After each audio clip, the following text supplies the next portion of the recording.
মনোবীক্ষণ polyclinic, চিকিৎসার জগতে এক দশক। এখন এখানে সব বিষয়ে ডাক্তারবাবু একসাথে তলায়। ফোন করুন 7477999515 এই নম্বরে। তৃণমূলে যোগদানের একদিন পরেই ফের কংগ্রেসে ফিরলেন নওদার চাঁদপুর গ্রাম পঞ্চায়েতের 2 পঞ্চায়েত সদস্য। যোগদানকারীদের দাবি, তাদের ভুল বুঝিয়ে তৃণমূলের পতাকা ধরানো হয়েছিল। আপনার আনন্দে আমাদের উদযাপন। বিয়ে হোক বা পার্টি, বহরমপুরে এবার luxury banquet hall at golden retreat. জেলায় একমাত্র পিলারলেস ব্যাঙ্কোয়েট, আছে স্পা, সালন, ক্লাব মেম্বারশিপের সুযোগও। বহরমপুর শিল্প তালুকে গোল্ডেন রিট্রিট। তৃণমূলে যোগদানের একদিন পরে ফের কংগ্রেসে ফিরলেন নওদার চাঁদপুর গ্রাম পঞ্চায়েতের 3 সদস্য। বুধবার গভীর রাতে তৃণমূলের পতাকা ধরেছিলেন কংগ্রেসের পঞ্চায়েত সদস্য রেবতী হালদার, পাপিয়া বিবি, আশরাফুল মালিথা। শুক্রবার জেলা কংগ্রেস সাধারণ সম্পাদক মোশাররফ হোসেনের হাত ধরে ফের কংগ্রেসে ফিরলেন 3 জনের মধ্যে রেবতী হালদার ও আশরাফুল মালিথা। কংগ্রেস নেতৃত্বের দাবি, 3 পঞ্চায়েত সদস্যকে ভুল বুঝিয়ে দলে টেনেছিল তৃণমূল। তার আরও দাবি, এই পঞ্চায়েত কংগ্রেসের দখলেই রয়েছে। 2 জন পঞ্চায়েত সদস্য যারা ইচ্ছার বিরুদ্ধে, যাদেরকে রাতের অন্ধকারে, রাত্রি 12:30টার সময় অসৎ উপায়ে পতাকা ধরায়, যেখানে মানুষ দিনের আলোয় মানুষ তার রাজনৈতিক কর্মসূচি করে প্রত্যেকটা দল।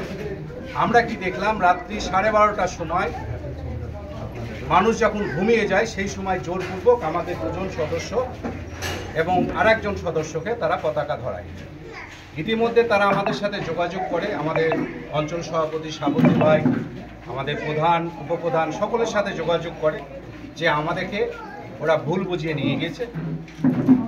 গত পরশু দিনের পর থেকে তারা আমাদের সাথে যোগাযোগ করেছে। অলরেডি আশরাফুল এবং তার বাপ তারা গতকালকে আমাদের সাথে চলে এসছে। আর আমাদের রেবতী হালদার এবং ওর গার্জেন, আমাদের পঞ্চায়েত সমিতির বিরোধী দলনেতা মনুদা আছে, এরা সকলে মিলে রেবতী আজকে সকালবেলায় আমাদের এই শিবিরে যোগদান করেছে। 20 জনের মধ্যে এই মুহূর্তে আমাদের 11 জন, কংগ্রেসের মধ্যে 10 জন, আরএসপির 2 জন, তার মানে আমরা 12 জন, পঞ্চায়েত সমিতি 3 জনের মধ্যে 2 জন। Majority, absolutely majority Congress party এখানে বিলং করছে। যোগদানকারীদের দাবি, তাদের ভুল বুঝিয়ে তৃণমূলের পতাকা ধরানো হয়েছিল। আমাদের একটা কেস ছিল করিমপুর থানায়, ওই কেসে যার করি গিয়ে দেখছি এরা 2 জন আছে, দিয়ে ওই আমাদের নিয়েছিল। আপনারা কি নিজের ইচ্ছায় ফিরে এসেছেন? হ্যাঁ, নিজের ইচ্ছায় আসলাম তো। আপনাদেরকে কেউ জোরপূর্বক নিয়ে এসেছে এখানে? না, কেউ জোর করেনি আমাদের। আপনি কি নিজের ইচ্ছায় এখানে এসেছেন? আমাদেরকে এটা ষড়যন্ত্র করা হয়েছে, ভুল বুঝিয়ে নিয়ে যাওয়া হচ্ছে।